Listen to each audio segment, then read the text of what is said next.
Fabio Coco, capitano della Nuorese, sono trascorse 3 settimane dalla vittoria del campionato, insomma è tempo di bilanci, li facciamo insomma, a bocce ferme come si vuol dire.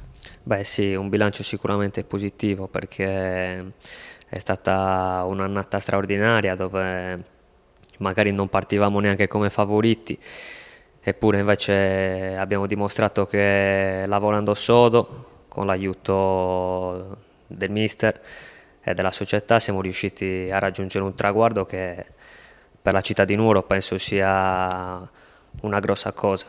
Vi attende un campionato complicato, una Serie C2 di qualche anno fa. Beh, questo ancora non lo sappiamo perché sicuramente non conosciamo il livello del prossimo campionato, però penso che comunque anche la squadra di quest'anno abbia grosse qualità e penso l'abbia dimostrato anche durante tutto il campionato.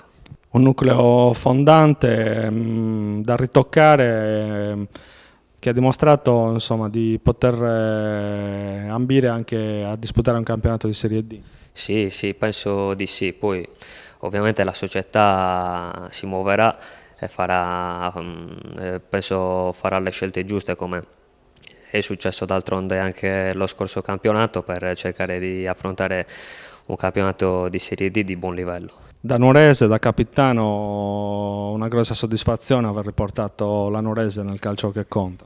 Beh sì, è stato bello soprattutto vedere come abbiamo iniziato 2 anni fa e questo gruppo è riuscito piano piano ad arrivare a raggiungere un obiettivo che comunque alla città di Nuoro manca da una decina d'anni.